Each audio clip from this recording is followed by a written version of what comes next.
Just tell me when.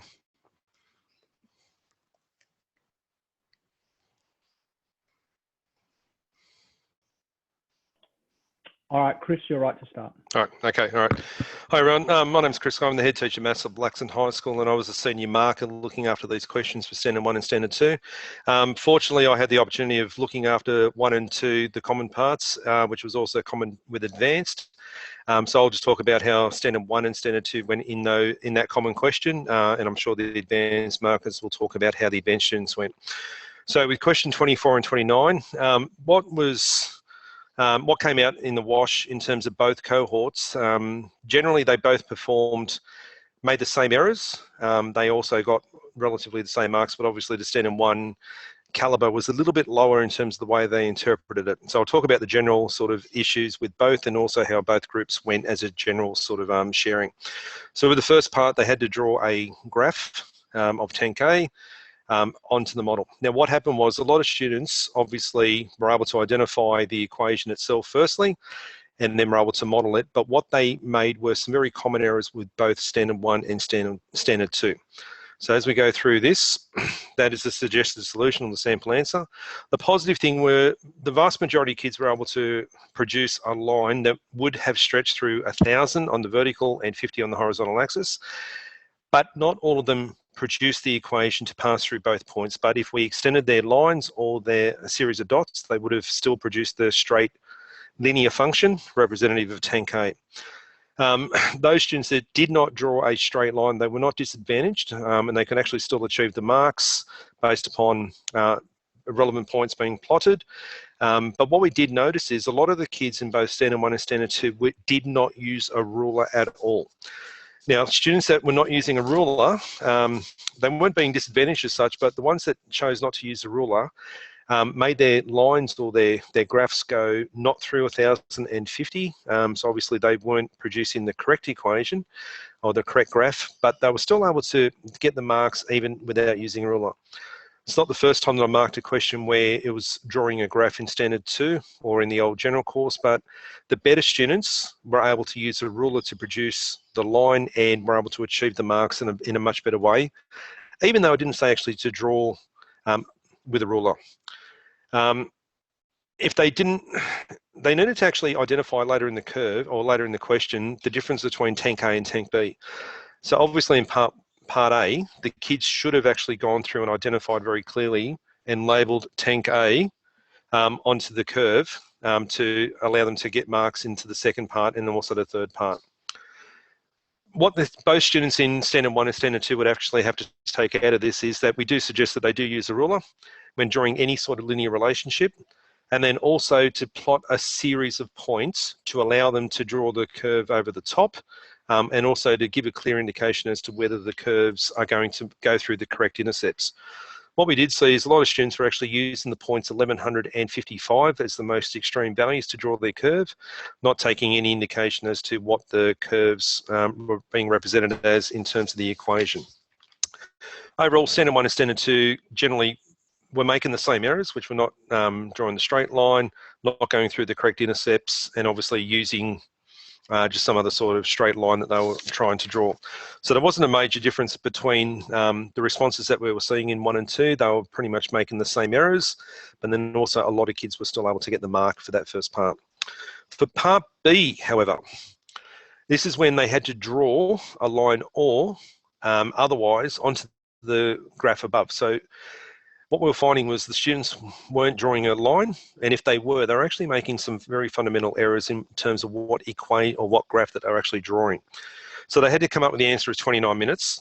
But what was happening is most students did draw a graph, but it wasn't necessarily the correct graph. So what they were actually doing was going from a point somewhere above t equals 15 on the horizontal axis to draw a straight line, but not necessarily the correct straight line. The students that went through the point of interception t equals 15 generally did a little bit better because obviously they were ending up with the correct answer. But the better students actually did create an equation, which is the or otherwise part of this question, and if they created the equation, they generally got the correct answer because they were able to use the much higher order algebraic manipulation there to end up with the correct answer. These could have been the kids that dropped down from advanced, or obviously those that have done standard, and the algebra skills are actually quite high. So it gave them an opportunity to attempt and solve the question in multiple ways. But if the kids did draw the wrong graph, they're actually able to identify the correct point of intersection from their graphs. So they may have had a correct graph for part A, an incorrect graph for part B, but they were able to identify the correct point of intersection. So it still would have led them through to getting a response of some sort that would have been correct from incorrect working. Obviously, we need to, in terms of the graphical solutions, the kids needed to graph or find the equations and then solve them with working out to end up with able to achieve some of the marks. Errors, not going through, obviously, as I said, the t equals 15 point of intersection, or no graph or equation were being used and they just randomly guessed. So we had a number of bald answers for this that were incorrect, but they did draw generally the graph for part A, but then some students were unable to take it into solving part B. The other part is they didn't actually use the correct scale. So obviously with this graph, in terms of the scale that was being used, going up by 5, each of them were only one unit or one division each, but the students were still coming up with an answer incorrect based upon their graphs. So they were misinterpreting the actual scale. What the students need to take out of this is they need to actually just work with graphs where there is the points of intersection don't go through the origin, and then a range of linear functions along the x and or the y axis, and then solving for a range for their point of intersection. So we tend to actually see a lot of the kids going from 0, 0 as their starting point for a lot of the lines, which we'll talk about for part C. But because it was a different x-intercept for this, a number of students just made errors in both part B and part C from that first part. Part C, they needed to find out when the volume of the tanks in both tanks totaled 1,000 litres. Now, the correct answer is 45 minutes. The kids that actually drew perfectly correct graphs with a ruler going through the right points of intersection, they were able to find the solution probably a little bit more straightforward, and a number of them drew a vertical line to indicate this 45-minute gap. So that was actually quite a good response from the kids using the equations. They were able to solve it algebraically again. And even if they drew an incorrect graph for part B, they were still able to find a solution that was correct from an incorrect answer when the tanks totaled 1,000 litres. So we did end up with a number of kids actually achieving the 1 mark for this from a different set of, from a whole bunch of different ways of solving it. The equations became quite prevalent. However, a number of students did actually solve the created incorrect equations earlier, but they could still, based upon their solution, still possibly gain a mark in this case. The errors were, as I said before, when they went through 0, 0, they actually indicated t equals 0 as being a possible solution where both of the tanks equaled 1,000 litres, so right at the start. But the question was very clear that the time had to be a value greater than 0. So for this, with the standard students, we just need to review what inequality signs actually mean. The greater than or the greater than or equal to, etc., is something that we'll need to all go back through over with our standard students. The other part is the kids were actually just trying to guess and give multiple times from when the tanks would both at some point equal 1,000 litres. So they would pick the both times when tank A was at 500 and tank B was 500 and give multiple solutions for time, or any other set of values, so 400 litres and 600 litres. So giving multiple times for when both tanks at some point would equal 1,000 litres would obviously lead them to an incorrect answer, or in this case, answers. So learning outcomes using multiple linear relationships to find comparisons by creating a vertical line that would intercept between both graphs. It's come up a couple of times beforehand. So again, it's just getting the kids to see a range of questions that would be suited to this. So with this question being common for 1 and 2, and then also for advanced, it was actually quite interesting, but the range of set values that the students achieved and the errors that they were making, as I said earlier, were pretty much common between 1 and 2. All right, so with the advanced, I wasn't privy to seeing a lot of the solutions for that, but I reckon they were being solved in pretty much the same sort of way. All right, now we get on to the pure standard 2 question, question 31. Now, question 31 was a nice little bearing question. Now, with this, the sample answer for the first part being 65 degrees, you have to take notice that it was a show. So the students could not just write down, look at the diagram, or they couldn't just write down because it is 65 degrees. They needed to physically show a calculation that would lead us to 65 degrees. So with this one, the positive parts were that those that actually used the bearings as a starting point actually ended up achieving and getting the answer very, very quickly and very precisely. If they then went into creating parallel lines, the vast majority of kids were able to use the angles that were created to show a relationship that ended up being 65 degrees. So there were a couple of different ways to get through to the solution, but when they tried to use the parallel lines, a lot of the kids did actually make errors in terms of the calculations and the comparisons. So even though it's not necessarily described using parallel lines, we all use it for solving bearings. So I think just a little bit more there in terms of reviewing angles between parallel lines will also be a positive thing for this. Probably the biggest error that the kids made for this is a number of them were still using a protractor to measure the angle between. Now, it was clear this year that it was actually stressed that it was not to scale, so obviously that was not going to get them an answer. So we've got to try to make sure that the kids are reading the question, and if it is a scale diagram, obviously get them to use a protractor to measure, but when it says not to scale, they have to use the information as part of the question for that.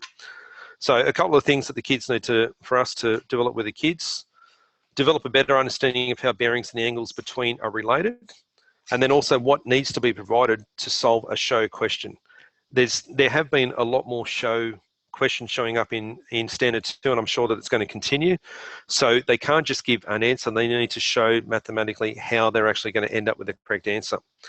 Now also with a show, it should actually then lead into the second part of the question. Not all the time, but it's probably a good link there. So what we're hoping for with this, obviously, that they needed to use the 65 degrees in some respects, which would then lead them on to finding the correct answer using the cosine rule. So for part B, the positive parts were if the kids actually used the cosine rule correctly and they copied it down correctly, they generally got the right answer. If they used parallel lines within the question, that would then lead them into the second part. So we actually saw a lot of working out, obviously, on the diagram to work out this bit. But with that in mind, the common errors, and I think this is second or third time I marked a question with the cosine rule, the errors are that they don't use the answer for part A, which was the show, and they're obviously not square rooting to get an appropriate answer for the length that they're finding. A lot of the kids just left it at 76.75, which is obviously the incorrect answer, but they haven't interpreted that it was way too big for the values that were stated, and that they didn't copy down this, the cosine rule all the way down, carrying through the AB squared or the C squared in most cases. The other part, which is a little bit disappointing, is the kids actually copied down the incorrect cosine rule from the reference sheet. So this has happened a lot of times, that they might have left out a squared, or they've left out the 2, or they've left out the cos C, etc. So they've reduced it just down to basically the Pythagoras theorem. But a lot of kids did actually incorrectly copy down the cosine rule, which they got most of the way there. They just, obviously, with time and the pressure of the exam, they've just left out 1 or 2 or even just 3 components of the equation. So we understand within, obviously, the context of an exam that they're going to miss things, but it's unfortunately just an error that is avoidable. A number of kids did actually try to use the sine rule for this, or they've chosen to use Pythagoras or SOHCAHTOA. So obviously they weren't showing enough to get within the mark range for this. A number of students actually gave a bald answer. So obviously with bald answers for this, they can't be achieving the marks that they should get if they actually showed working out. So stress with your kids, obviously, and it comes up every year. Get them to show every single line of working out to support what they get, so they can actually start getting some marks based upon what they show to the markers in the exam. Learning outcomes. Check the validity. As I said, that they're not square rooting. And that's the basic thing that come out of that, besides copying down the rule correctly. Those that chose the cosine rule generally got marks. Those that went other ways, they should actually be able to see that they're unable to actually find the correct answer through limited information. Part C overall was done quite poorly because it's a multi-step problem. The kids that actually got an angle in their first diagram, they could have used the sine rule or cosine rule to find angle A, and that could have been, some kids went through and found a different angle. They might have used the angle sum of a triangle, but they tended to get the correct answer for their angle A. Based upon rounding, some kids rounded to 9, some kids rounded to 8.8. Obviously, they'll lead to an incorrect answer, but with working out, they would still be able to achieve some of the marks. The use of the parallel lines to find the correct bearing, if they were able to follow through from A into B into C, and they're getting correct answers all the way through, they tended to get the correct answer for bearing. The unfortunate thing was a lot of students struggled with how to find the bearing based upon a multi-stage problem. So it's not the first time, and it's not going to be the last time. All right, the errors. Once angle A was found, many students struggled to apply this. As I said, look, the bearing part, the second part of the question was probably the hardest part. Finding the angle was okay, but how they then used that to find the bearing was the issue. So just like the entire question, revision of parallel lines and the angles between them, and basically getting a deeper understanding about what bearings are. How do we use them to find an angle between bearings, how they can be used, how they can be interpreted, and then obviously using the compass roses all the way through would be obviously advantageous to a lot of the kids. And those that did it tended to get most of the way there, but they made one error with where the angles were placed within their triangles. Now, because the diagram's part of the question, we were going back to their diagram to see what their working out was all the time. So they were still being able to be rewarded for what they showed on the diagram, but it also had to be embedded within their worked out solution as part of the actual question itself.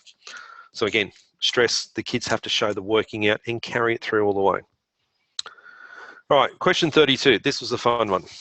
Now, question 32, a nice 4-marker. There's going to be a lot of these, I'm sure, in the next few years. And with this being basically a multi-stage problem, a lot of the students were unable to navigate their way through the entire answer. As we go through it, you can see the sample answer then. I'm sure everyone's tried this at home.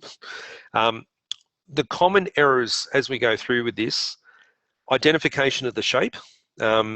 Even though it said a 10-sided shape in the question, I think the kids might have got stuck on a decagon and didn't remember how many sides it had. The definition about what regular means would have also been part of the concepts and the struggle with understanding how to progress with this. But the fortunate thing is most kids, and I mean like the vast majority of the kids, were able to achieve some marks within this question by showing some working out that would support their overall answer. So we'll go through the positives with this. Right, as I said, most students who attempted the question were able to gain some marks. So they without going into too much detail, if they actually wrote down something with some working out to support the question itself and to try to break it down, they were able to achieve. A range of techniques were correctly used to find the solution. So I'm just going to quickly go back.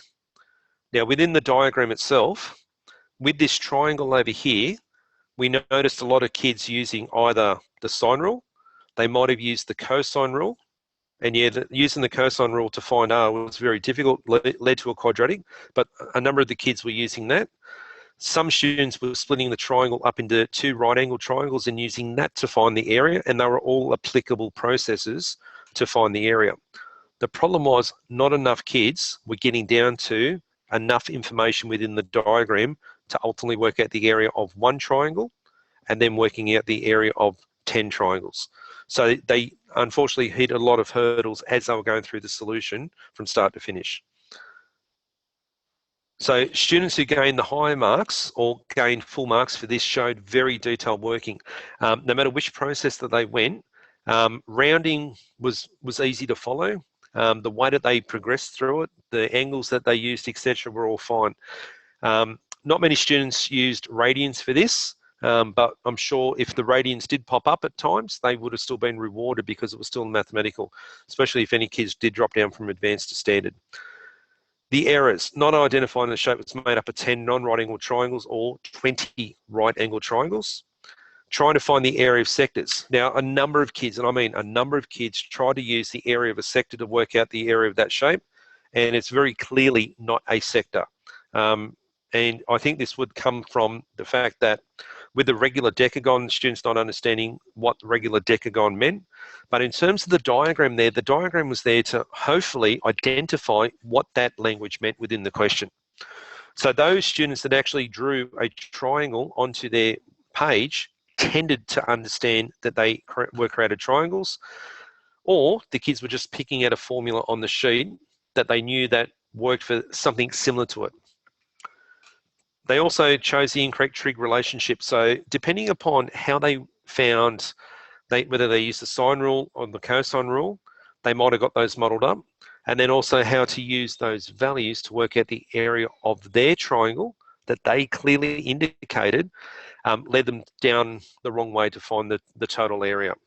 So it was really how they actually chose the trig ratios first up, or trig relationship, to then ultimately find the area of the triangle that they were trying to solve.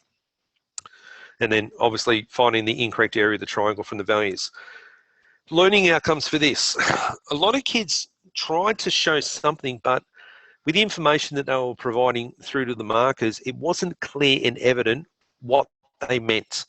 Those students that did draw a diagram to represent their triangle, and they could have made an error earlier on, they would have been able to achieve some marks. So it really comes down to they need to get a revision of geometrical properties of shapes. So what obviously I was saying before, and what the area of the decagon was, what type of shapes are created from a decagon, what regular means, how to work out a range of areas of triangles, whether it's right angled or non-right angled, and then how the trig ratios work. But more importantly, this is not the first time I marked a four-mark question. It comes down to the kids got stuck right at the beginning. And it seemed to all the markers on my team that by getting stuck at that first part and not understanding how to apply it, they just gave up and they moved on. All right. So with there being a number of 4 and possibly in the future 5-mark questions, we don't know. If we're going to be supporting our kids, we need to probably show them a lot more in class, structure it, scaffold how to approach this with a range of different sort of scenarios. So from this 4-marker, just with the sheer value of kids only achieving a few marks compared to full marks, I'm thinking we need to show and give a little bit more support to the kids across a wider range of questions that do require these multi-stage responses. And then ultimately use as many clearly labelled diagrams as they can, and obviously with working out all the way throughout their solution, just to make it clear and evident to the markers as to what the kids are trying to show, what the kids want marked, and then how it is linked into the solving of the question. Thank you.